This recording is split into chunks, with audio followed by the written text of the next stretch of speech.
Estamos de volta com o Direto do Plenário. Vamos, portanto, acompanhar agora o retorno dos ministros ao plenário do Supremo Tribunal Federal, à presidência da sessão com a vice-presidente do Supremo Tribunal Federal, ministra Rosa Weber, que está agora justamente no processo de julgamento do recurso extraordinário com agravo 11.21.6331, 1.121.600, melhor, 11.21.6331, um número um pouco mais complicado e elevado para justamente esse processo, que terá continuidade agora direto do plenário.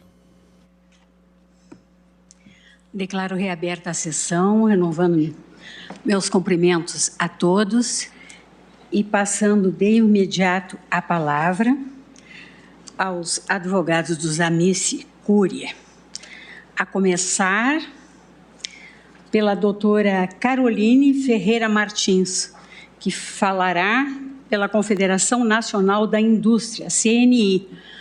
E eu esclareço que vou assegurar 5 minutos a cada um dos Amici Curiae. Está com a palavra a doutora Caroline. Obrigada, excelentíssima ministra presidente Rosa Weber, excelentíssimo ministro relator Gilmar Mendes, excelentíssimas ministras e ministros desta Suprema Corte, ilustre Procurador-Geral da República, servidores da Casa, colegas advogados.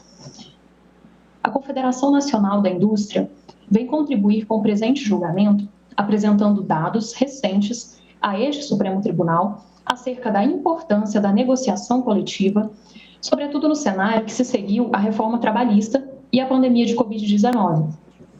Conforme balanço das negociações coletivas entre 2017 e 2021, a partir dos boletins emitidos pela FIPE, observa-se que, um ano depois da entrada em vigor da reforma, as partes já haviam se adaptado à nova legislação.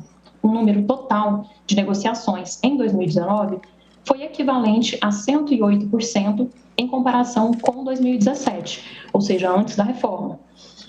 Isso mostra que a quantidade de negociações praticamente se normalizou. Não obstante tenha ocorrido uma queda deste número em 2020, percebeu-se grande adaptação das negociações coletivas à conjuntura da crise causada pela Covid. Isso porque os temas presentes nos instrumentos do último ano, majoritariamente, dizem respeito à pandemia, tais como planos de saúde, convênio farmácia e teletrabalho.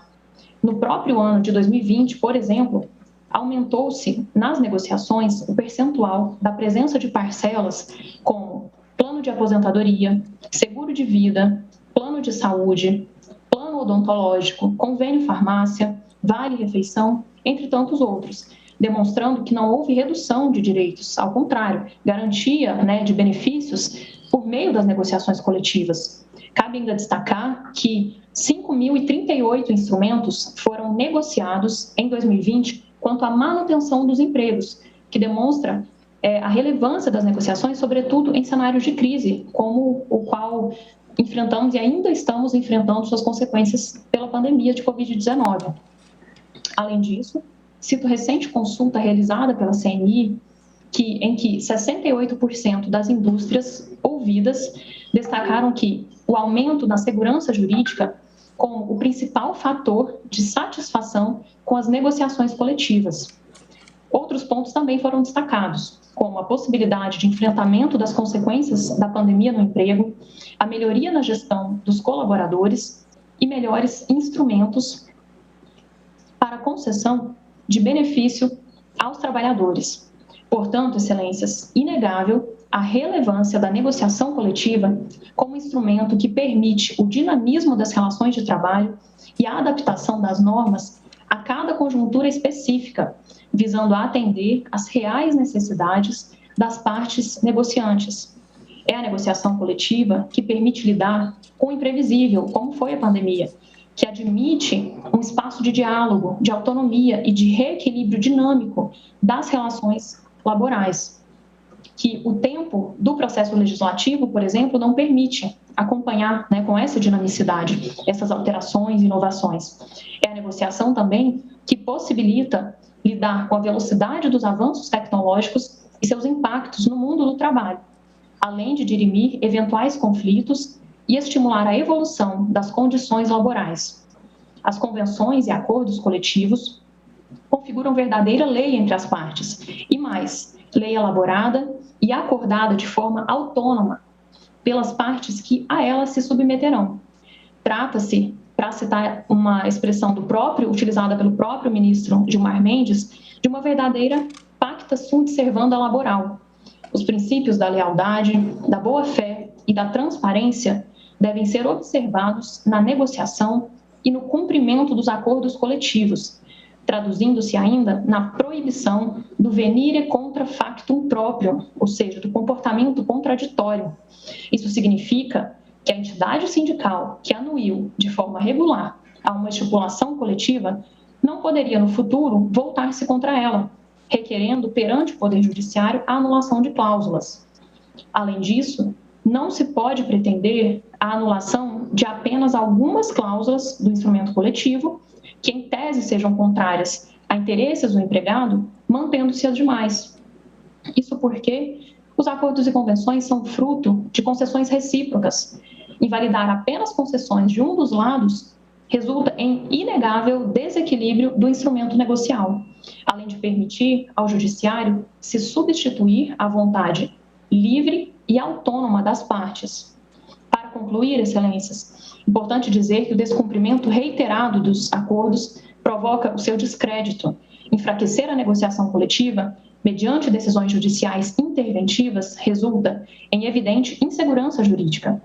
Afasta a disposição negocial, viola a legítima expectativa de cumprimento do acordo, prejudicando a atividade produtiva, a geração e a manutenção de empregos. Por todo exposto, excelências, é que a CNI requer seja fixada tese no sentido da plena validade de norma coletiva de trabalho que restringe direito trabalhista não assegurado constitucionalmente. Muito obrigada.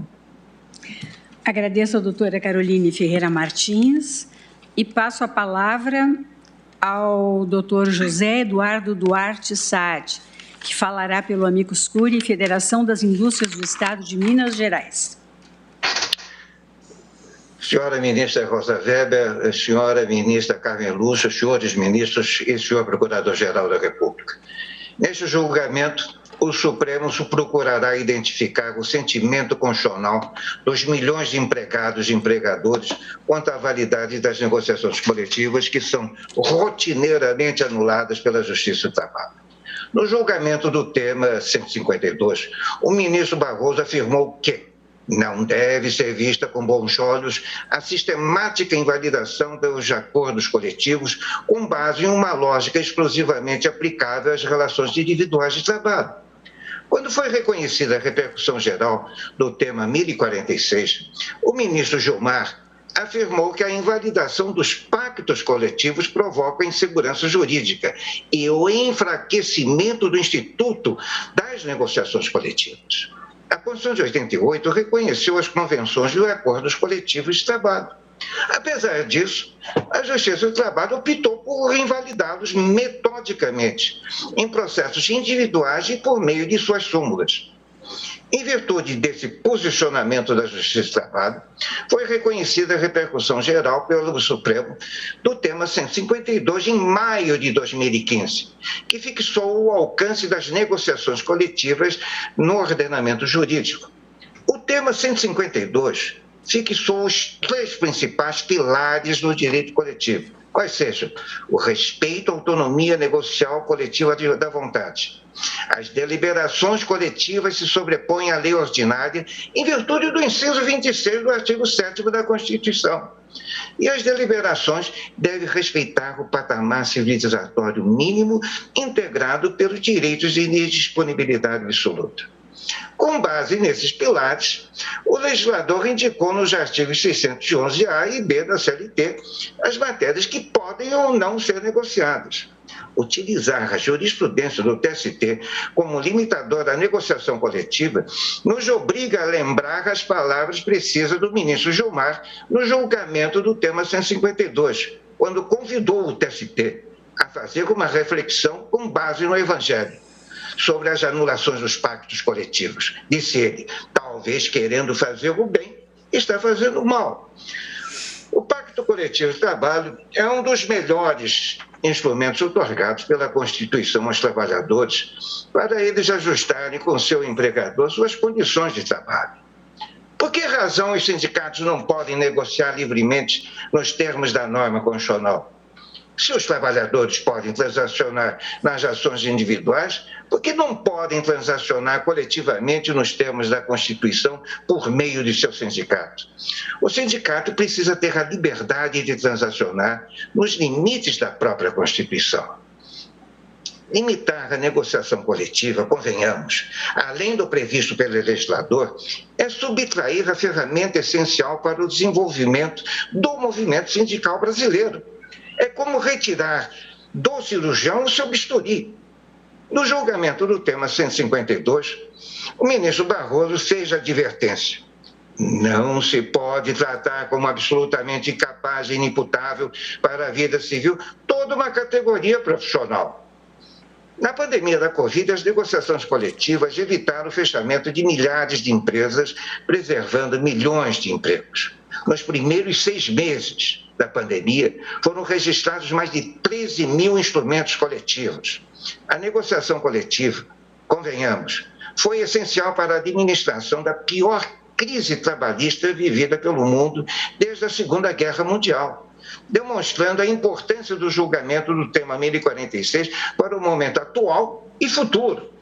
O tema 1046 deve ser aprovado, o que permitirá que milhões de trabalhadores e seus empregadores saibam que podem negociar ou não negociar, e assim construir uma sociedade livre, justa e solidária, como lhes determina a Constituição.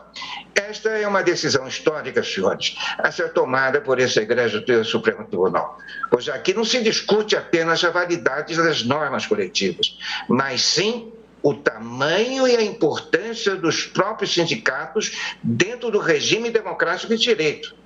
Espera a suplicante FIENC, Federação das Indústrias de Minas Gerais, que seja aprovada a tese original do tema 1046, apenas com as limitações impostas pelo legislador nos artigos 611A e B da CLT. Senhores ministros, muito obrigado. Agradeço ao doutor José Eduardo Duarte Saad e passo a palavra ao doutor Francinaldo Fernandes de Oliveira, que falará pelo Amicus Curiae, Sindicato das Empresas de Asseio e Conservação do Estado do Pará. Muito boa tarde a todos. Excelentíssima senhora ministra Rosa Maria Weber, presidindo essa sessão. Excelentíssimo senhor ministro Gilmar Mendes, doutor relator. As pessoas de vossas excelências, saúdo a todos os demais ministros e ministras e os demais participantes deste importante julgamento, em especial ao representante do Ministério Público, demais colegas advogados e serventuários. Representando o SEAC Pará, na condição de Amicus Curiae, venho aqui respeitosamente apresentar manifestação fundada em 2 aspectos. O primeiro, na premente necessidade de se prestar segurança jurídica às normas coletivas de trabalho, livremente convencionadas que são entre sindicatos patronais e laborais. Nesse particular, deixo aqui meu testemunho quanto à seriedade e comprometimento dos líderes sindicais externados durante diversas rodadas de negociações para a estipulação de normas coletivas. Momento de profunda importância para a vida dos trabalhadores e empresas, bem como para a sociedade como um todo. Observados os limites constitucionais e aqueles estabelecidos no rol taxativo, lançado no artigo 611-B da CLT, roga-se que essa Corte homenageie o princípio da prevalência do acordado sobre o legislado, permitindo que os sindicatos, como fazem desde 1988, quando erigiu ao nosso mundo jurídico a Constituição Cidadã, sigam estabelecendo livremente cláusulas convencionais equilibradas, dessa feita com base no rol exemplificativo disposto no artigo 611-A da CLT, trazido ao mundo jurídico pela reforma trabalhista de 2017. O segundo e não menos importante aspecto a ser observado neste julgamento, como reflexo de minha manifestação inicial, refere-se à necessidade de se estabelecer limites a quase sempre inoportuna intervenção do Ministério Público e da Justiça do Trabalho no conteúdo das normas contidas em convenções e acordos coletivos. E, nesse momento, peço vênia para lembrar da manifestação do ministro Gilmar Mendes, ainda no julgamento da DPF 381, quando falou da possibilidade de desequilíbrio quando se anula uma cláusula em prejuízo de outras que continuam valendo. Precisa-se, então, estancar a danosa usurpação do poder normativo atribuído ao Poder Executivo, quando promotores e juízes findam estabelecendo por sentença normas de saúde, segurança e medicina do trabalho, não obstante tais preceitos de proteção ao trabalhador já estejam técnica e especificamente estabelecidos nas numerosas normas regulamentadoras em vigência e que, inclusive, recentemente passaram por profunda reformulação. Excelências, a indevida intervenção do Ministério Público e das cortes regionais nas relações entre sindicatos de empresa e de trabalhadores é tamanha e desmedida a ponto de virem a propor e tramitar ações que visam a declarar nulidade de cláusula que impõe ao empregador, por iniciativa bilateral dos sindicatos convenientes, a obrigação de manter válido o documento denominado certidão de regularidade trabalhista, onde os sindicatos avaliariam periodicamente a regularidade do cumprimento das obrigações trabalhistas, previdenciárias, fundiárias e fiscais por parte do empregador. Verdadeiro absurdo. Voltam-se, de igual forma, contra as cláusulas que tornam factíveis o cumprimento de cota de aprendizes e portadores de deficiência, por exemplo. É fato notório que o Sistema S não consegue ofertar aos cursos de formação e o número de aprendizes suficientes para serem alocados nas empresas. Notório também é o fato de que não há disponibilidade de pessoas portadoras de deficiências físicas aptas a ocupar funções laborais em quantidade suficiente para atender à necessidade das empresas. Vêm aí as normas coletivas a criar mecanismos para que essas cotas sejam atendidas num patamar em que haja respeito para com essa classe especial da nossa sociedade. Nesse particular, tem-se que o TST vem anulando essas penalidades, depois de um longo caminho.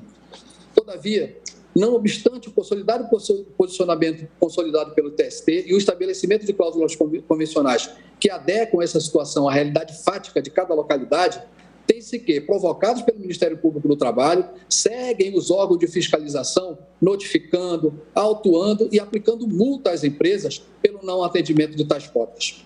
Entre 2018 e 2019, para que se tenha uma noção, o Ministério Público do Trabalho aqui do meu estado ajuizou nada menos do que 12 ações anulatórias em desfavor do nosso sindicato, todas suspensas, aguardando o que hoje se está decidido neste julgamento.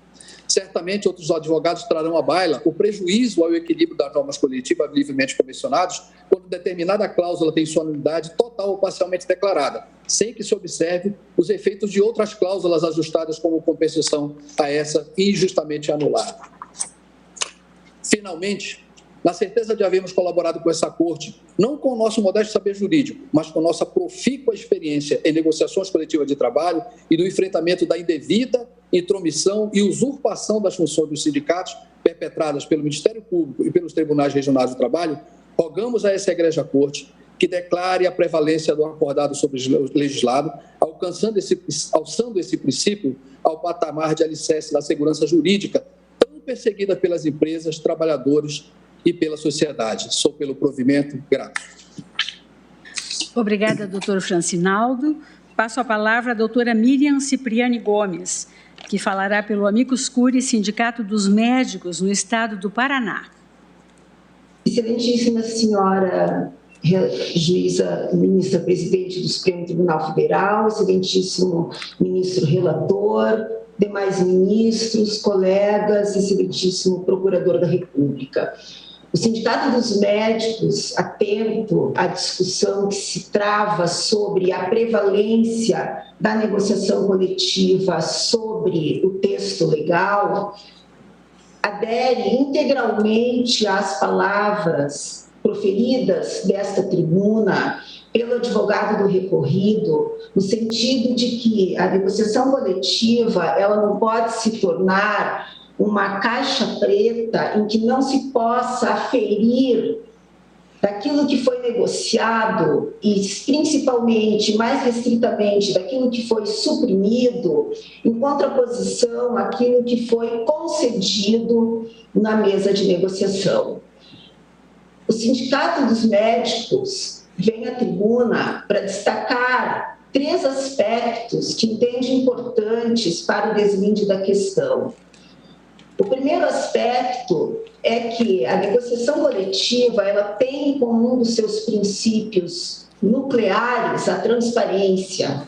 E essa transparência ela só pode ser alcançada na medida em que havendo cláusula supressora de direitos que são assegurados pela ordem heterônoma ou pelo desejo de Estado de estabelecer um mínimo essencial, que os instrumentos coletivos explicitem, relacionem o que está sendo concedido em prol desse direito que foi flexibilizado ou que foi suprimido na mesa de negociação.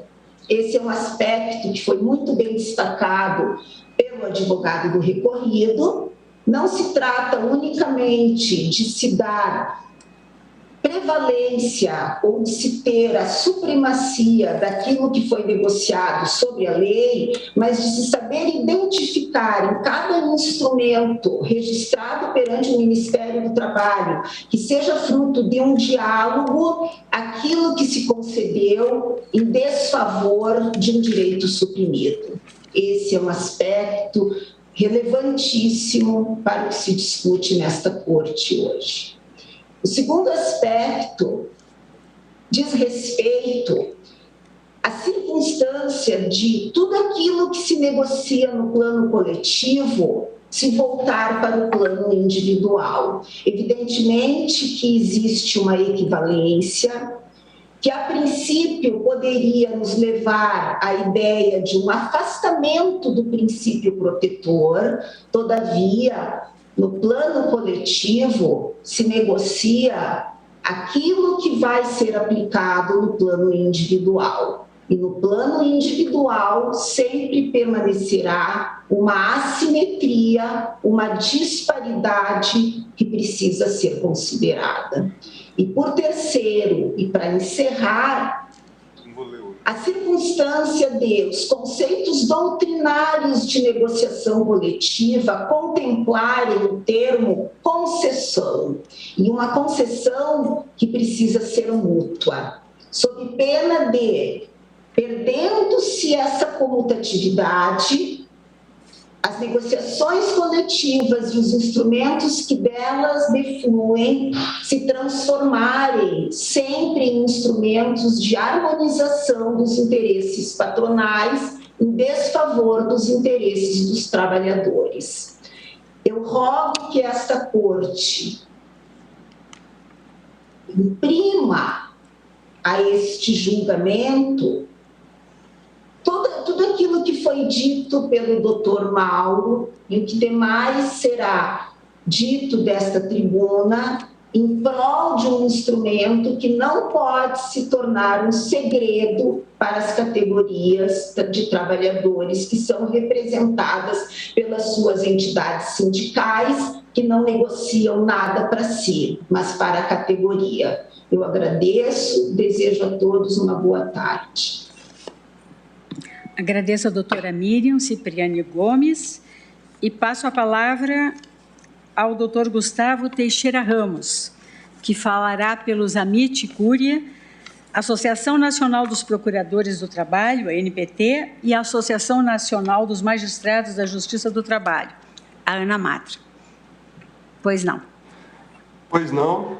Excelentíssima ministra presidente, demais excelentíssimos ministros, o doutor Mauro Menezes, que me antecedeu falando aqui em nome da parte, bem esclareceu os limites e os riscos do presente julgamento, e não há dúvida de que os precedentes marcantes do Supremo acerca do negociado versus legislado expressamente já prevêem a necessidade de haver contrapartidas recíprocas em sede de negociação coletiva para que se admita o afastamento da lei trabalhista em vigor. Mas com esse julgamento, ante a força de uma tese fixada em sede de repercussão geral, pode-se arriscadamente admitir a presunção quase que absoluta de validade de normas coletivas por sua mera afirmatura por entidade sindical representativa dos trabalhadores. O argumento central que levaria à necessidade do presente julgamento seria, a princípio, a frequente anulação de vantagens ao empregador no instrumento coletivo pela via do Poder Judiciário Trabalhista, permanecendo, entre aspas, o melhor dos dois mundos ao empregado em vários casos.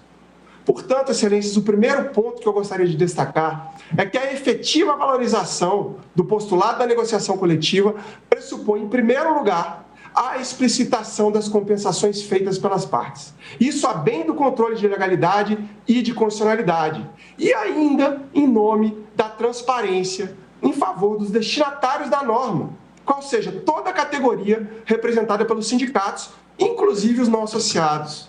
O mínimo exigível para se afastar uma lei federal vigente, de caráter intuitivo, aprovada pelo Parlamento e sancionada pelo Presidente da República, é que isso se dê de modo transparente e bem caracterizado, de modo a permitir o controle pelos poderes públicos e órgãos de fiscalização e ainda pelos cidadãos de modo em geral. Esse cuidado data vênia, consagrado em precedentes outros dessa Suprema Corte, não conflita, não colide de modo algum com a teoria do conglobamento, consoante anunciado no acórdão de repercussão geral. Além disso, excelências, a norma coletiva nada mais é do que um contrato coletivo de trabalho. E, portanto, como qualquer contrato, não pode superar normas de ordem pública e de caráter indisponível, mesmo em nível infraconstitucional. Excelências, eu indago, se algumas cláusulas contrariam esses preceitos, seria o caso de ser anulado sempre toda a norma coletiva? Ajuizar uma ação para que o Poder Judiciário examine isso seria militar contra a segurança jurídica? Como se dá com o direito do consumidor e as cláusulas leoninas? E nos contratos civis? Data vênia esse argumento empresarial da pretensão do melhor dos dois mundos, normalmente é uma sinédota, que é o uso da parte pelo todo, da exceção pela regra, com intuito claramente alarmista. Na maioria das vezes, ocorre justamente o contrário, porque nós temos um sistema sindical ainda carente de aprimoramento, com representação insuficiente ou despreparada em grande parte do país, ou ainda em função do desequilíbrio da capacidade de articulação ou no acesso a informações, nas negociações com grandes empresas e multinacionais, o que vem se tornando cada vez mais comum no mundo atual, com concentração de poder econômico. Em muitos locais, excelência, de outro lado, lamentavelmente, os representantes sindicais atuam em perfeita harmonia com os interesses das empresas, por cooptação das suas lideranças, ou pior ainda, transformando os direitos dos trabalhadores em balcão de negócios perante a categoria.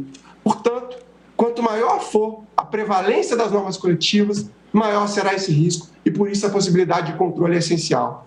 Excelências, esse dado de realidade precisa ser tratado com muito cuidado na tese a ser fixada, para que não haja o desnaturamento da tese fixada, por exemplo, no precedente do excelentíssimo ministro Barroso, no tema 152, em que se falou do princípio da lealdade de negociação coletiva, pela qual os acordos devem ser negociados e cumpridos com boa-fé e transparência.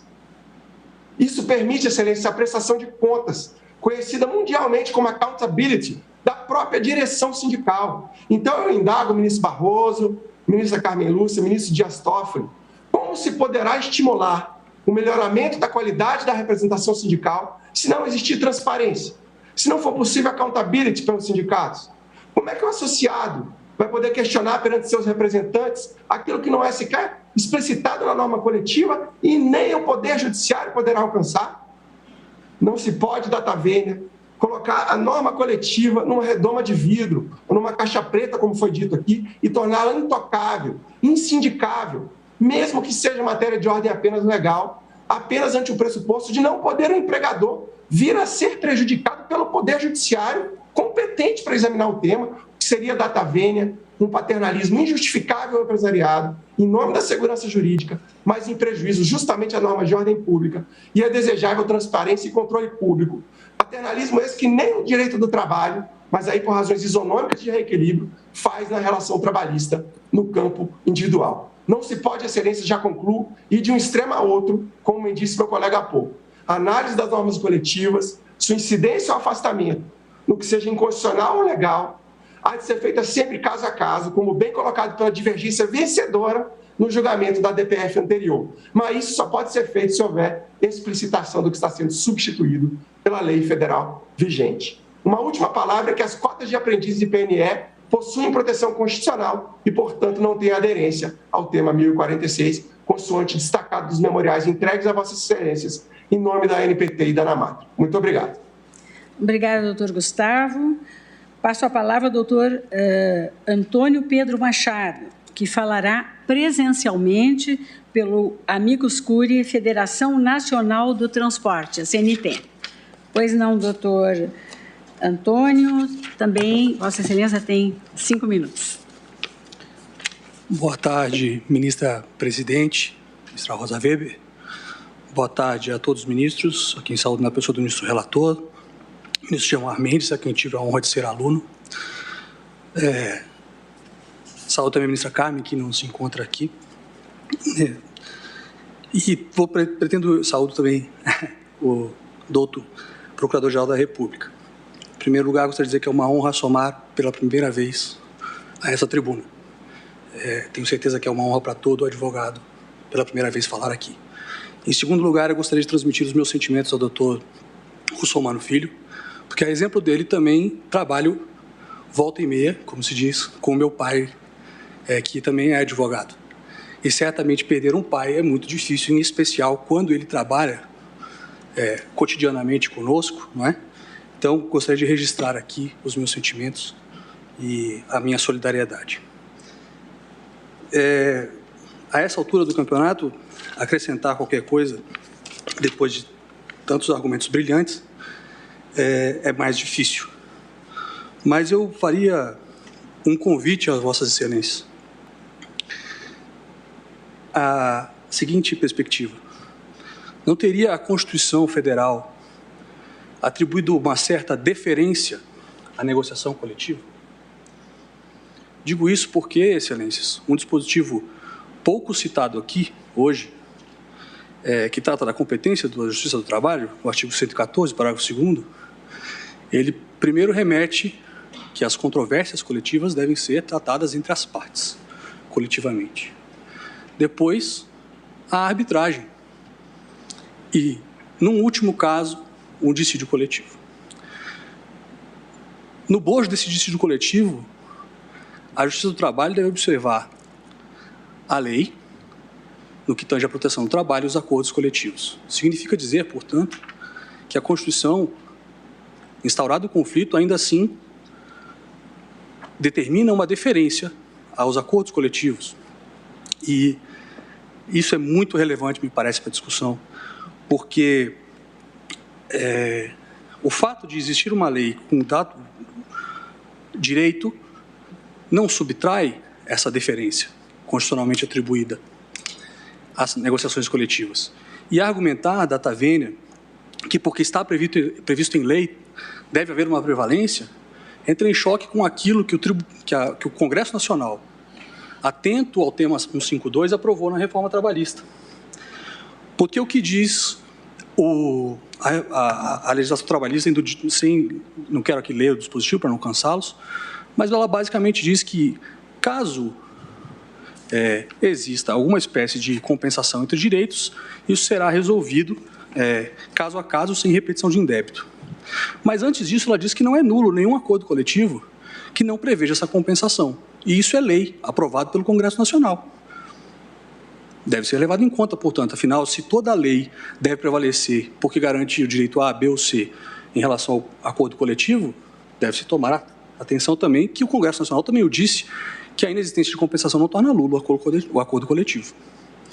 E isso reforça um outro ponto que contradiz ou antepõe aquilo que foi dito à tribuna pelo recorrido, que há que se ter um processo ou um acordo coletivo democrático. O nosso órgão democrático por excelência, o Congresso Nacional, aprovou uma reforma que vai no sentido contrário daquilo que foi arguído. Eu acho que isso também deveria ser levado em consideração. Por último, excelência, algo mais relacionado ao setor, não é? Muito foi dito aqui no julgamento anterior acerca das peculiaridades de cada setor, enfim, do setor de transportes, o setor, falarão outros setores aqui, mas eu falo especificamente em relação ao setor de transportes. Os acordos coletivos refletem apenas a dinâmica desses setores, das relações entre empregado e empregador. Nada além disso. Não se pode presumir aqui que o acordo deve ser nulo porque houve um interesse obscuro por trás do sindicato. Se houve, isso deve ser objeto de decisão judicial e anulado, sem dúvida. Mas mediante prova. Não pode se presumir que não deve haver essa deferência aos acordos coletivos pela Justiça do Trabalho, apenas porque, em alguns casos, e este com certeza não é o caso do setor de transportes, haja vista ser uma categoria muito forte no país. Todos aqui sabem disso, não preciso repisar aqui os fatos narrados por oportunidade de julgamento da DPF 381, não é? Que não é a regra. Portanto, excelências, pede-se aqui o provimento do recurso extraordinário com atenção à tese firmada no tema 152, sob pena de subvertê-la. É de se lembrar que lá também foram afastadas os outros benefícios em detrimento do PDV. Ou melhor, os benefícios foram afastados. Não é? Então, repito mais uma vez, é necessário ter essa deferência aos acordos coletivos. É isso que nos parece que a Constituição pretende. Agradeço mais uma vez, peço pelo provimento do recurso. Obrigada, doutor Antônio Pedro Machado. Passo a palavra à doutora Lilian Souza Soares Cavalheiro, que falará pelo Amicus Curiae, Federação Nacional das Empresas de Serviço e Limpeza Ambiental, a FEBRAC, por videoconferência. Bom, boa tarde. Excelentíssima senhora presidente, ministra Rosa Weber, em nome de quem cumprimento os demais ministros dessa excelsa corte, membro do Ministério Público, colegas advogados e serventuários dessa excelsa corte.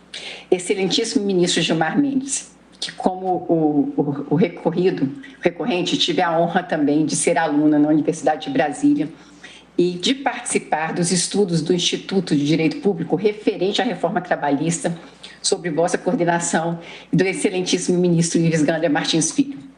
É com grande honra que me dirijo a essa Suprema Corte, em nome da FEBRAC, como Amicus Curiae, no intuito de trazer novas informações, colaborando no aperfeiçoamento do processo.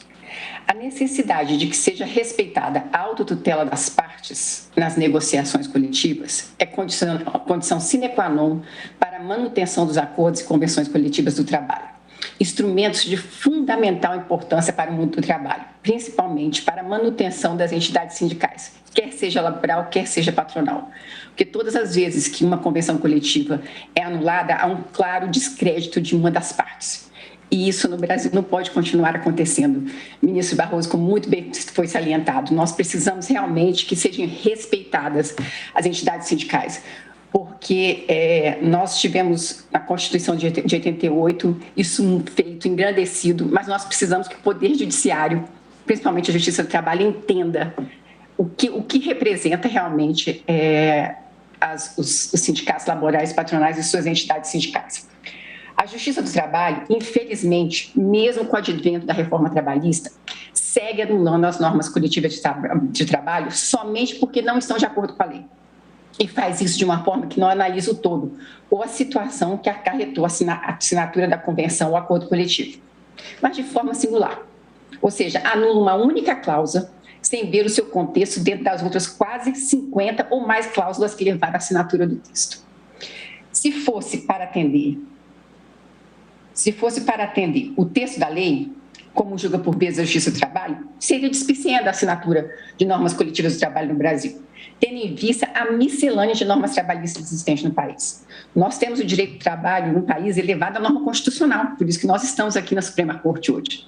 Então, se não tiver validade as normas coletivas, no momento se deixa de ter necessidade da sua assinatura.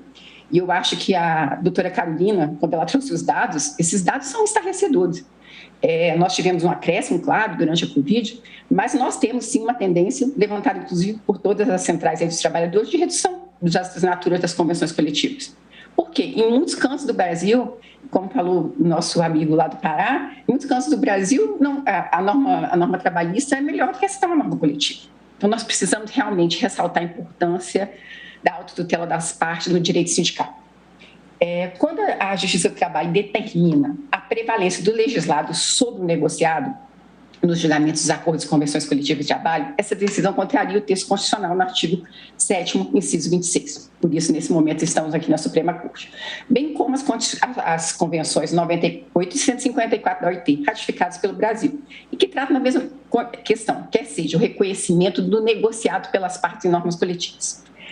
Cabe ressaltar que, sob a inserção das normas coletivas, das supostas perdas de direito em cotejo aos benefícios, esse mecanismo foi rejeitado pelo Poder Legislativo, quando da reforma trabalhista, como falou muito bem o advogado que me antecedeu. O Poder Legislativo rejeitou que seja necessário colocar nas convenções coletivas, como foi requerido pelo recorrido, o que há de vantagem e desvantagem. Porque quem tem que dizer isso são os sindicatos, eles são eleitos para isso. Então, precisa realmente se respeitar os sindicatos. Ao respeito ao tempo, e nossas razões para ingressar como amigos Cury, elencamos várias citações de alunações de cláusulas de acordo e convenção coletiva com base em norma infraconstitucional. E, por vezes, infralegal, sem qualquer previsão constitucional. Podemos citar, já muito bem falado, inclusive na DPF anterior, reduções de salários que podem ser feitas por convenção coletiva e a Justiça do Trabalho cria uma série de outras coisas que não é o previsto na Constituição, que é somente a convenção coletiva. Trabalho noturno superior ao diurno, é claro que a Constituição fala disso, mas ela não fala como isso pode se dar. Inclusive, as partes podem pactuar, porque o trabalho pode ser por hora, por remuneração, então não há que se ter essa vedação ao texto constitucional. Repouso semanal remunerado aos domingos. E aqui cabe destacar um caso que é muito típico do nosso Nordeste brasileiro, da região das praias. Durante a época de alta temporada, os garçons, eles não querem tirar os seus feriados aos domingos, porque é quando eles recebem mais. E aí nós temos uma série de decisões da Justiça do Trabalho anulando essas cláusulas, que prevêem um ressarcimento maior da folga aos domingos. Isso contra o interesse do próprio trabalhador. Então, esse é um caso muito típico. E, por fim, eu quero salientar um grande, que é o sistema de cota de aprendizagem. Como bem foi falado pelo representante da ANAMATRA, doutor Gustavo, não se insere nesse tema, mas se insere sim, porque ele consta no artigo 429 da CLT, a aprendizagem. É uma norma infraconstitucional e que não consta em nenhum preceito constitucional, e essas cláusulas vêm sendo anuladas, sob a alegação de que a aprendizagem está prevista no Estatuto da Criança e do Adolescente, se olvidando os julgadores de uma coisa característica do Brasil. A aprendizagem no Brasil é até 24 anos de idade. E esse é o maior número de aprendizes contratados, entre 18 e 24 anos, que não se enquadram no ECA e não se enquadram nas proteções constitucionais. Então, quando os sindicatos negociam a cota de aprendizagem, não é para descumprimento, mas sim para cumprimento dentro das perspectivas daquele setor, que devem ser respeitadas. Lembrando novamente, a aprendizagem no Brasil não é até 18 anos de idade, é até 24 anos de idade.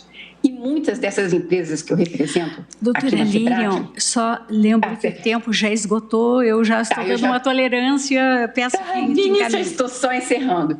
Somente para dizer que essas empresas que eu represento, elas muitas vezes são licitações públicas e elas não podem contratar para colocar nas frentes serviços maiores de 18 anos. Com isso, concluindo, eu agradeço a oportunidade de estar aqui e falo que o tema, como já foi muito dito, de extrema relevância, muito bem pautado pelo ministro Gilmar, e realmente rogo a essa corte que haja prevalência, sim, do negociado sobre legislados para que a gente não acabe com os sindicatos brasileiros e realmente a gente tenha, assim, um direito sindical forte nesse país. Muito obrigado, desculpe aí estourar o tempo. Ministra. Obrigada, doutora Lilian. Agora, presencialmente, ouviremos o doutor José Aymar Loguércio, que falará pelo Amicus Curiae Central Única dos Trabalhadores, pela CUT. Pois não, doutor Aymar.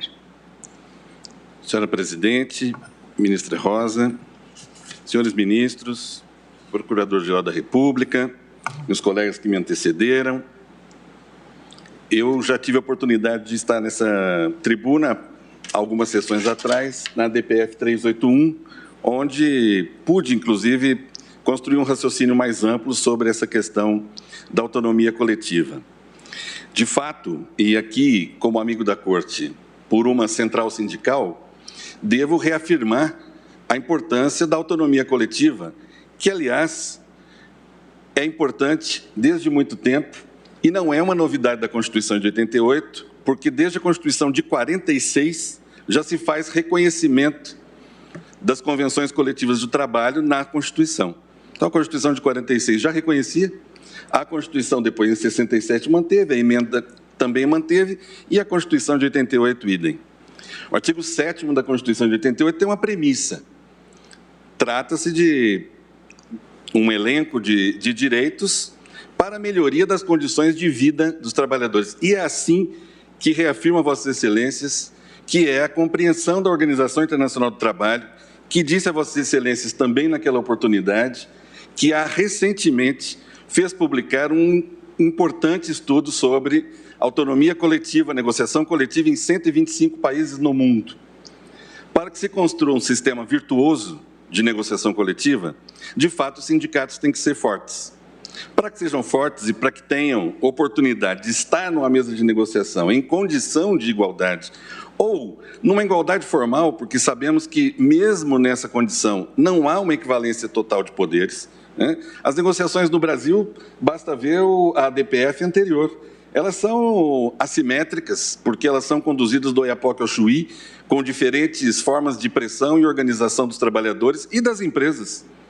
Há negociações coletivas, ministro Gilmar, Vossa Excelência tem conhecimento disso, que atingem problema de concorrência de empresas. Há acordos coletivos sendo questionados no CAD, por exemplo, porque uma norma coletiva pode, se o sistema é sempre regressivo, se uma norma sempre pode ser regressiva em relação às normas superiores, é possível que um setor estabeleça uma condição no setor e uma empresa com mais condição monopolística num determinado lugar obtenha uma vantagem, porque ela tem condição de estabelecer um sistema de pressão regressivo para a retirada ou para a diminuição de um determinado direito. Portanto, o que se está fazendo aqui não é desprestigiando a negociação coletiva, essa precisa ser prestigiada.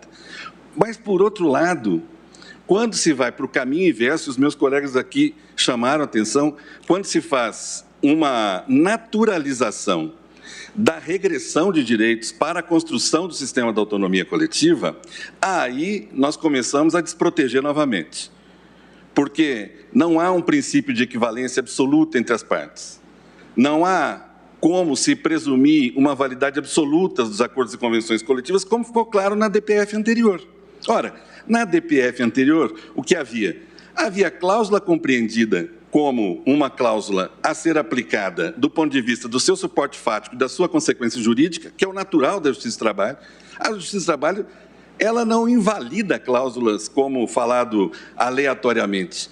Aliás, não tem nenhuma estatística exatamente que compreenda esse fenômeno para os processos do trabalho. Em geral, o que se faz é essa apropriação do suporte fático e da consequência jurídica. Isso é uma garantia da negociação coletiva. Mas rogo a Vossas Excelências aqui, tenho apenas 1 minuto para finalizar, sobre a tese que se está aqui a construir, que e já foi, meus colegas anteriores já chamaram a atenção, quer dizer que, independentemente da explicitação das vantagens compensatórias, se admite e se naturaliza acordos e convenções coletivas que afastem ou restringam direitos trabalhistas. Ora, admitir, e os precedentes do Supremo, precedente do ministro Barroso, precedente do ministro Theory, que depois o ministro Alexandre também veio por confirmar, sempre estabeleceram que as vantagens que forem, aquilo que se restringe tem que ter explicitação no acordo ou na convenção coletiva. Por quê? Porque trata-se de uma norma coletiva que pode ser interpretada. E, portanto, a obrigação, digamos, de procedimentalizar a negociação coletiva, ela é, no mundo inteiro, uma exigência democrática. Ou seja, para concluir, Excelência, e também fazendo uso daquilo que trouxe a Vossas Excelências na ADPF, também rogo pela improcedência da ação. Muito obrigado. Obrigada, doutor Eymar. Passo a palavra agora para o doutor Rodrigo de Oliveira Kaufmann, que também falará presencialmente pelo Amicus Curiae Confederação da Agricultura e Pecuária do Brasil, a CNA. Pois não.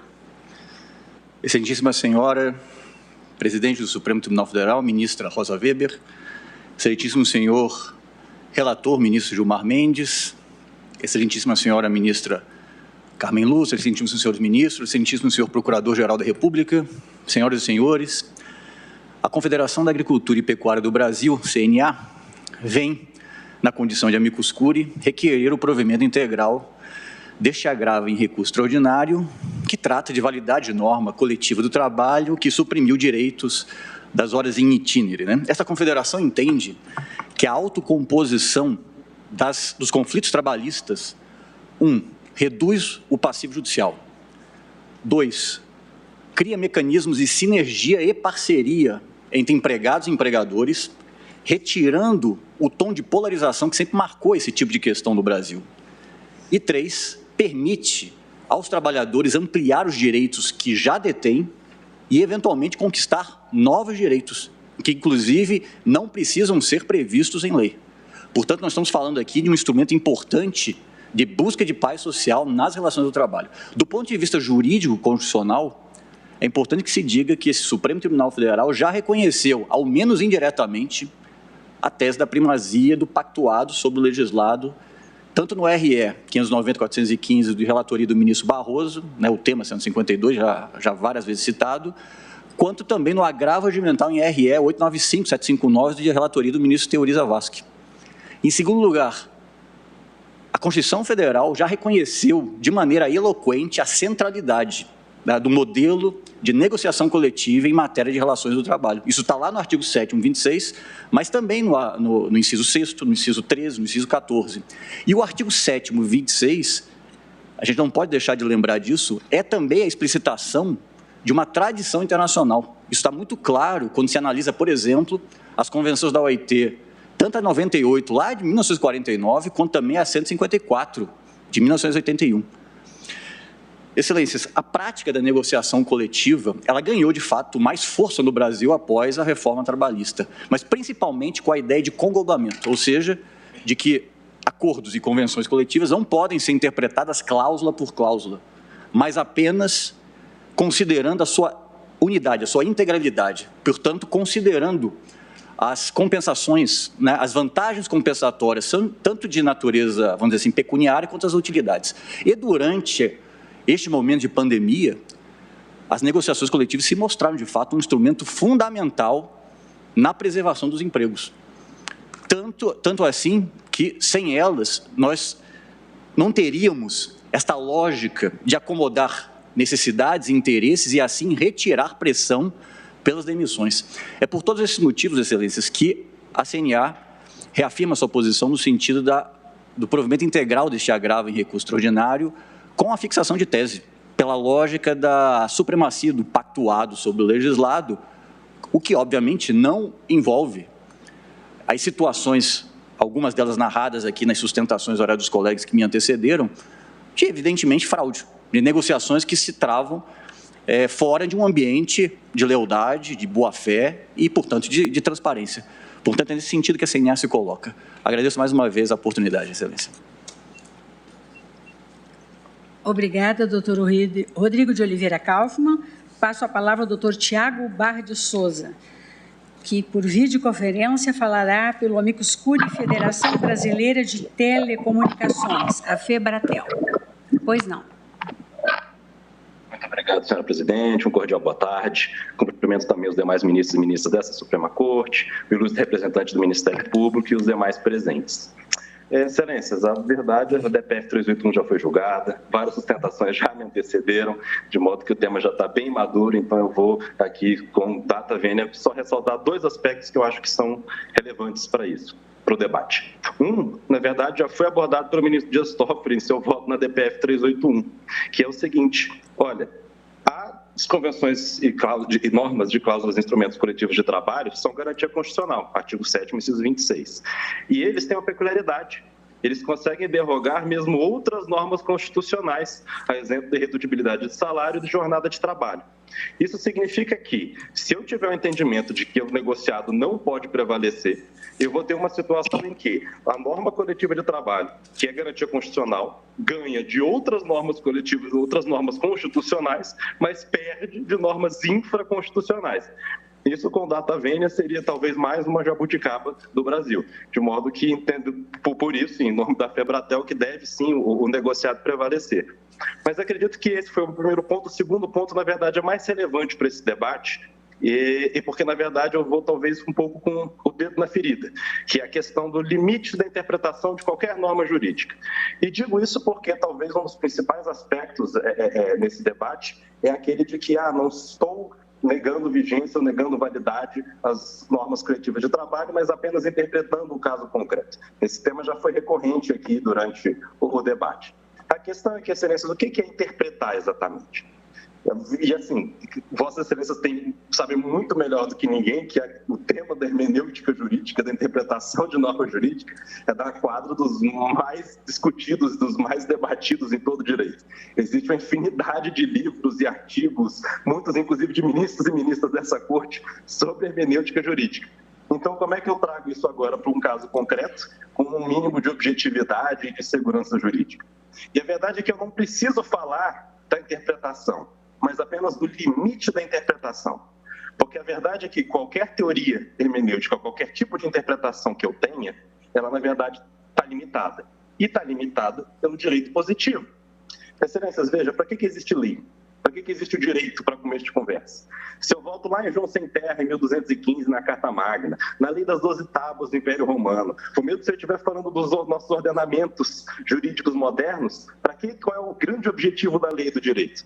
É limitar a atuação do Estado, é evitar um Estado de Luís XIV, o Rei Sol, com discricionariedade e arbitrariedade. Esse é o objetivo disso. E isso também vale para o Estado juiz, o que significa que qualquer atividade com pretensa interpretação, ela é limitada.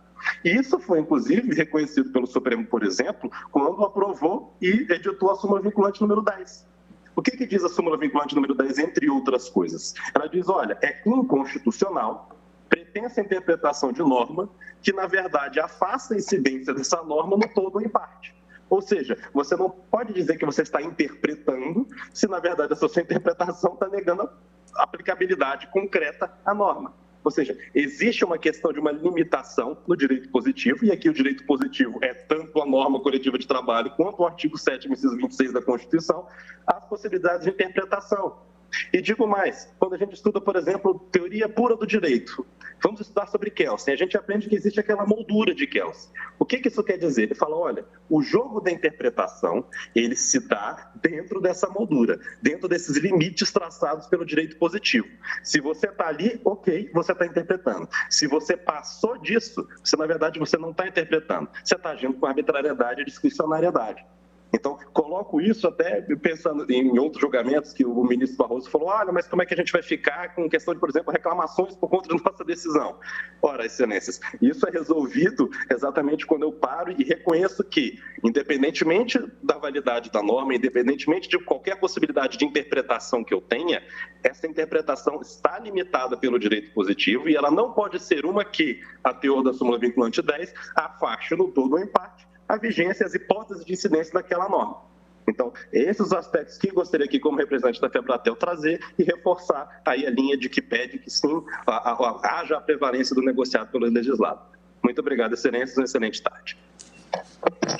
Muito obrigada, doutor Tiago Barra de Souza. Passo agora a palavra à doutora Grace Maria Fernandes Mendonça, que por videoconferência falará pelo Amicus Curiae Confederação Nacional do Sistema Financeiro, CONSIF. Pois não, doutora Grace. Excelentíssima senhora ministra-presidente, senhora ministra, senhores ministros, senhor procurador-geral da República. É da Constituição da República que se extrai a vocação dos acordos e das convenções coletivas do trabalho para adequar as normas trabalhistas à realidade experimentada pelos múltiplos setores produtivos do país, em consonância com o que informa o princípio da adequação setorial negociada, a exemplo do que se pode observar dos incisos 7º, 13 e 14 do artigo 7º da Constituição da República. O inciso 7º estabelece a irredutibilidade dos salários, mas admite a possibilidade de regramento específico no âmbito dos acordos e das convenções coletivas do trabalho. O inciso 13 trata da jornada normal de trabalho, mas remete à possibilidade de regramento específico também em sede de acordo e de convenção coletiva do trabalho. O 14, por sua vez, dispõe sobre a jornada em turnos ininterruptos, mas explicitamente abre espaço para tratamento específico em acordo ou convenção coletiva de trabalho. A demonstrar, senhores ministros, que direitos do trabalhador podem sim ser objeto de restrição ou de limitação nos acordos ou nas convenções coletivas do trabalho, que, aliás, acordo e convenção coletiva é posicionado pela Constituição da República como um direito do trabalhador, não como um ônus do trabalhador. É direito que se pauta pela força que foi atribuída pelo legislador constituinte originário à autonomia da vontade coletiva, para a qual, inclusive, o trabalhador contribui por intermédio das organizações representativas. Portanto, senhores ministros, acordos e convenções coletivas são instrumentos de estatura constitucional, expressão da vontade coletiva, produto do diálogo entre empregador e entidade representativa dos trabalhadores, resultado de uma pactuação mais aderente à realidade setorial, negociação, não imposição. Porém, tem caráter absoluto? Pode avançar para atingir todo e qualquer direito assegurado ao trabalhador pelas normas? Por óbvio que não, senhores ministros. Há que se ter a observância explícita daquilo que essa Suprema Corte tão bem delimitou como obediência, reverência ao patamar civilizatório mínimo, tão muito bem colocado pelo ministro Roberto Barroso no precedente no recurso extraordinário 590-715. Portanto, os acordos e as convenções coletivas não podem avançar para atingir o denominado patamar civilizatório mínimo. Direitos podem ser pactuados dos trabalhadores? Sim, mas há que se observar o núcleo indisponível de tais direitos explicitamente previsto na Constituição da República. No que se refere ao viés compensatório, também colocado aqui pelos colegas, é importante mencionar que é inerente ao acordo ou à convenção coletiva do trabalho o sopesamento entre vantagens e desvantagens, de modo a se trazer ali, a se promover a verdadeira calibragem dos interesses envolvidos, à luz do que informa a teoria do conglobamento. Portanto, os acordos, eles contemplam, na verdade, um verdadeiro conjunto customizado de regras, que inclusive é passível de revisão periódica, a revelar justamente essa vocação para ir com uma certa flexibilidade, se adequando à realidade que é experimentada. Portanto, decisões judiciais, senhores ministros, que afastam os acordos e as convenções coletivas, quando tais acordos respeitam esse núcleo inegociável do direito do trabalhador, essas decisões deixam, sim, sua parcela de colaboração para o decréscimo da confiança nesses instrumentos coletivos, gerando insegurança jurídica. A exemplo do caso paradigmático, em que se tem aí a discussão, não é, das horas in itinere, em que o próprio empregador disponibilizou o transporte, não obstante a decisão judicial afasta o acordo coletivo, determina o pagamento das horas ainda acrescido de um adicional de 50%. Daí a importância desse julgamento, para que se tenha aí uma baliza de forma a orientar todo o Poder Judiciário. Em tempos, senhores ministros, em que as adversidades socioeconômicas são tão evidentes, a exemplo das experimentadas agora no período de crise sanitária, em que é de fundamental importância a alavancagem do crescimento econômico, a manutenção dos vínculos empregatícios, a criação de novos postos de trabalho, é de fundamental importância resgatar a credibilidade e a confiança em tais instrumentos coletivos. Um país com aproximadamente 12 milhões de desempregados, em que o número chega a 19 milhões quando se considera o desemprego oculto, em que no período da pandemia se teve a celebração de mais de 130 mil acordos e convenções coletivas, é de fundamental importância mesmo se trazer segurança jurídica a esse tema. É com essas considerações, senhores ministros, que a CONCIF pugna pela validade da norma coletiva de trabalho que limita ou restringe direitos do trabalhador quando observado o patamar civilizatório mínimo. Com essas considerações, agradeço a atenção de vossas excelências. Muito obrigada. Agradeço à doutora Grace e passo a palavra ao doutor Guilherme Gonzalez Real, procurador do Estado do Rio Grande do Sul, que falará pelo Amicus Curiae, Estado do Rio Grande do Sul. Está com a palavra, doutor. Excelentíssima ministra Rosa Weber, ministro Gilmar, ministro Edson Fachin, ministro Luiz Marques, ministro André Mendonça, ministro Alexandre de Moraes, demais ministros que não estão aqui nos acompanhando presencialmente, senhores advogados, procurador-geral da República, uma boa noite a todos. Excelências, a questão já foi exaustivamente exposta, seja pelos advogados que me precederam, seja pelos votos proferidos por Vossa Excelência por ocasião da DPF 381, que trata de tema muito semelhante. Inclusive, já foi definido as linhas gerais de abordagem dessa controvérsia no julgamento do tema 152 do Emendário de Repercussão Geral. E ainda que a DPF tenha sido julgada improcedente, a maioria de Vossas Excelências se manifestou no sentido de reconhecer que a Constituição Federal permite que norma coletiva de trabalho restrinja ou limite direito trabalhista não assegurado na Constituição Federal. Pois bem, Excelência, se essas linhas gerais já foram traçadas, ainda há um ponto muito importante e essencial a ser julgado aqui nesse tema de repercussão geral e que vai refletir nos diversos processos que tratam dessa mesma matéria, que é justamente a tese de repercussão geral, que será a baliza para que as cortes trabalhistas analisem essas controvérsias quando levadas a julgamento e tenham, portanto, uma orientação firme para resolver esses dilemas que tanto afetam o judiciário trabalhista.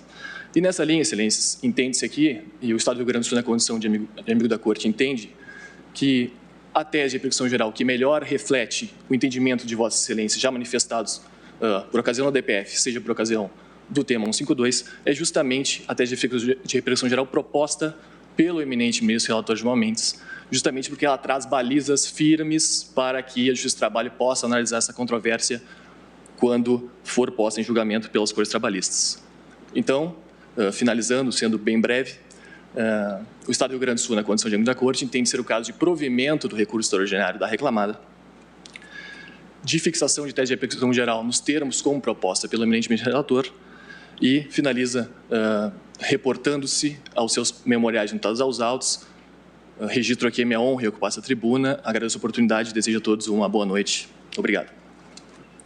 Agradeço ao doutor Guilherme Gonzalez Real e passo a palavra ao último advogado inscrito pelos Amicus Curiae, Sindicato da Indústria do Trigo no Estado de São Paulo, o Sindustrigo, o Sindicato da Indústria da Energia do Estado de São Paulo, o Sindenergia, e a Associação Brasileira da Indústria do Trigo, Abitrigo.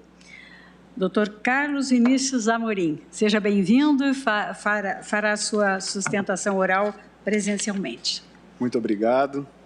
Excelentíssima senhora ministra-presidente Rosa Weber, na pessoa de quem peço licença para cumprimentar todos os demais integrantes da Corte, excelentíssimo senhor Procurador-Geral da República, Suprema Corte, fazendo um esforço hercúleo para tentar agregar ou, no mínimo, endossar os já judiciosos fundamentos dos colegas que me antecederam, eu inicio jogando luzes para o real significado desse julgamento, que é evoluir ou não, avançar ou não, no processo de democratização do direito do trabalho no Brasil. Um direito que nasceu associado à Revolução Industrial, mas que tem origem efetiva nas ruas, nas empresas, nos movimentos sociais, que, quando entendido na sua acepção mais ampla de direito social, é, por natureza, um direito coletivo, autônomo, que tem como paradigma o grupo e não o indivíduo. O diálogo estabelecido diretamente entre os atores sociais e a autorregulação são genuínos do mundo laboral e transcendem o próprio direito do trabalho. Mas, com o passar dos anos, sobretudo no Brasil da era Vargas, esta autonomia coletiva foi integrada a um sistema regulatório marcado por intensa intervenção estatal, substituindo o que Pierre Bourdieu chamou de princípio da equidade pelo princípio da legalidade. Excelências, quanto maior a liberdade e a autonomia dos parceiros sociais em relação ao Estado, na construção da legislação que os regulará, mais próximos nós estaremos do direito natural do trabalho, tornando-o mais democrático. O que não significa, absolutamente, total ausência do Estado. Não. Mas que o Estado deve se limitar a tutelar os direitos essenciais, os direitos básicos dos trabalhadores, além de estabelecer as regras e os procedimentos que as partes devem observar quando da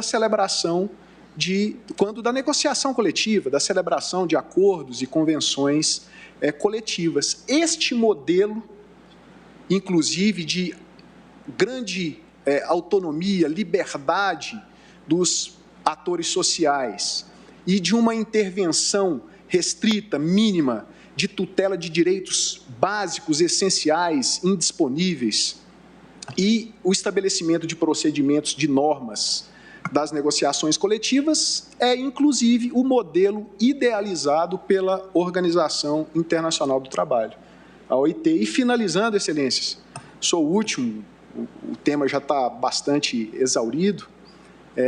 A Constituição de 88 já iniciou esse processo de democratização do direito do trabalho, prestigiando, valorizando as negociações coletivas, e a Lei 13.467, 2017, deu mais um passo importante nesse sentido.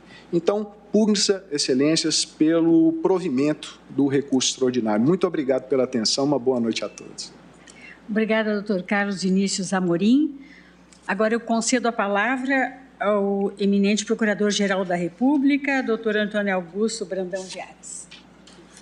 Excelentíssima senhora presidente Rosa Weber, excelentíssimo senhor ministro relator e decano da Suprema Corte Brasileira, ministro Gilmar Mendes, excelentíssimos senhores ministros, senhores advogados e senhoras advogadas que fizeram as suas sustentações orais. O Ministério Público, nesta oportunidade, apresenta a sua manifestação, trazendo aqui alguns elementos que podem contribuir para que o julgamento se faça à luz daquilo que é a justiça buscada no plano de uma sociedade complexa, contemporânea e de uma sociedade aberta.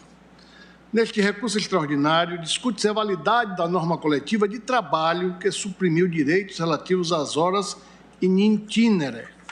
O cerne da discussão é definir se acordo coletivo de trabalho pode estabelecer que não serão pagas como extras essas horas in itinere.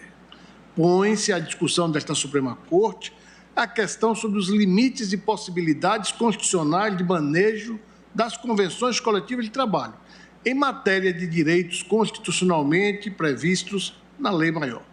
O direito constitucional brasileiro, conferindo ampla proteção ao trabalhador, reconhece o valor social do trabalho como um dos fundamentos do Estado. Acrescente-se que a Constituição garante os institutos básicos de direito coletivo do trabalho, realçando a liberdade sindical e dando pleno conhecimento às convenções e aos acordos coletivos de trabalho como direito dos trabalhadores, na medida em que expressamente autoriza a sua celebração em matéria de salário e de jornada de trabalho. Esses dispositivos indicam a adoção pelo Constituinte do instituto que a doutrina denomina de autonomia privada negocial coletiva, aplicável no campo do direito do trabalho, em contrapeso ao então conhecido intervencionismo estatal. Não se trata de afastar a regulação do Estado das relações de trabalho, mas de compreender que os sujeitos da relação laboral, muitas vezes, têm mais condições de perceber e disciplinar minuciosamente as nuances da relação em cada caso concreto do que o próprio Estado. E, por isso, é preciso levar em conta a autonomia negocial das partes envolvidas, reconhecendo-se-lhes poder normativo. É de salientar que se trata de uma negociação realizada por representação. Nestes termos, as partes que integram o negócio processual estão adstritas não só às normas cogentes aplicáveis à generalidade dos negócios jurídicos, cujo lineamento é marcado por sua função social e pelos deveres anexos ou laterais, mas também com os princípios da transparência e da lealdade para com os representados.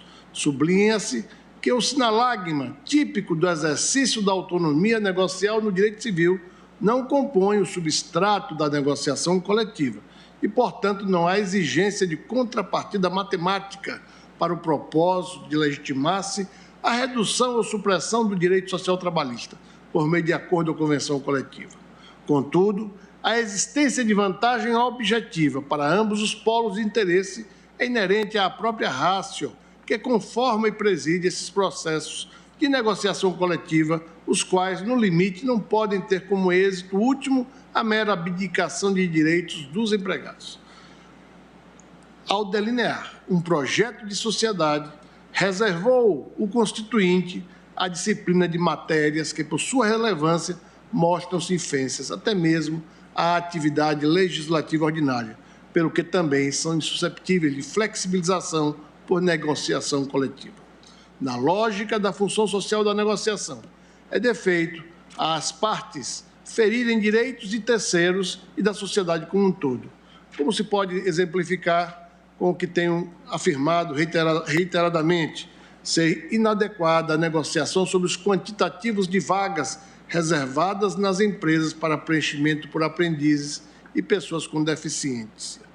Entendimento contrário poderia excluir do mercado de trabalho os grupos vulneráveis, indo de encontro ao princípio da dignidade da pessoa humana.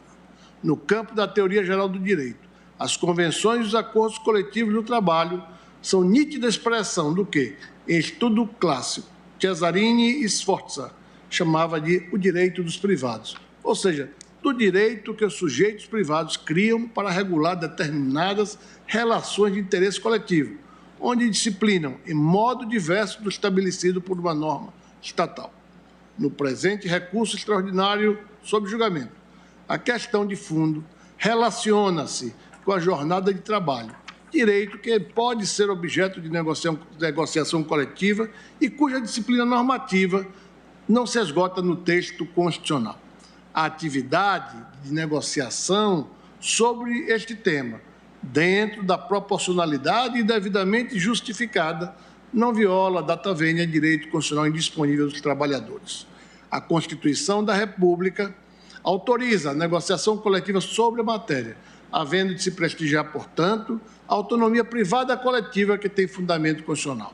Em suma, não discrepa a lei maior da norma coletiva do trabalho que estabeleça o não pagamento de horas in itinere.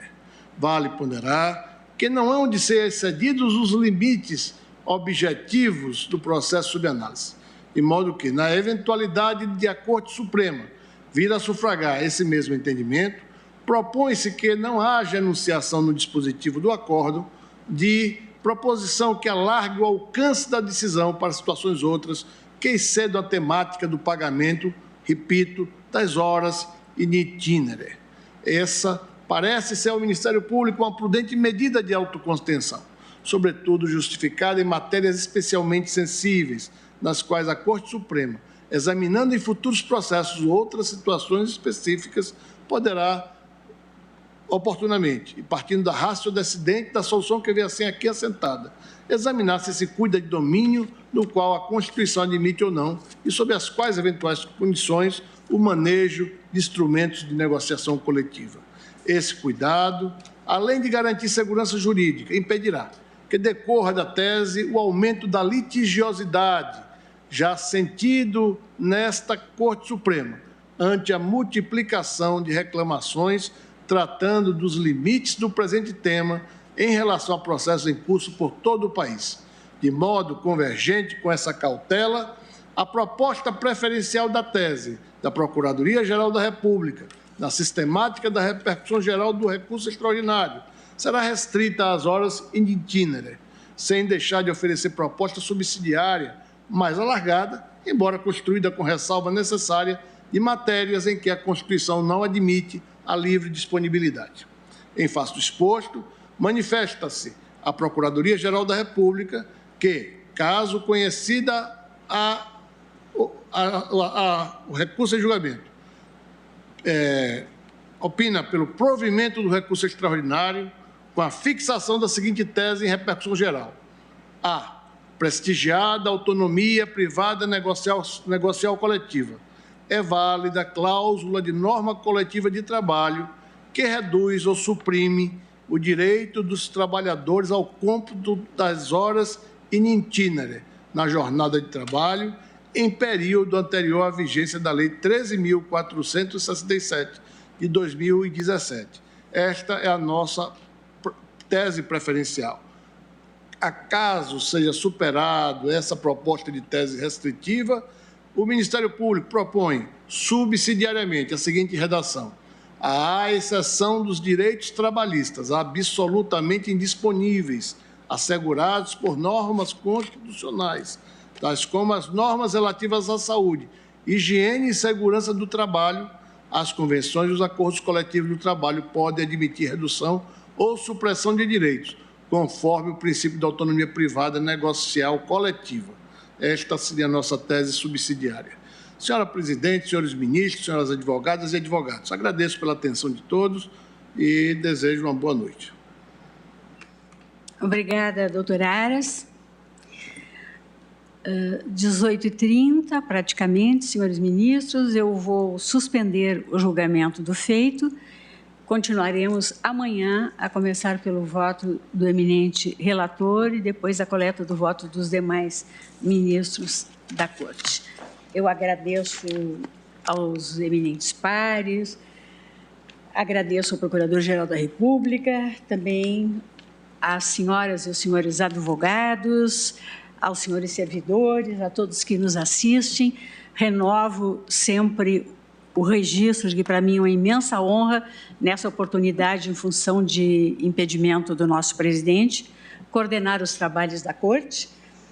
Declaro encerrada a sessão, desejando uma ótima noite a todos.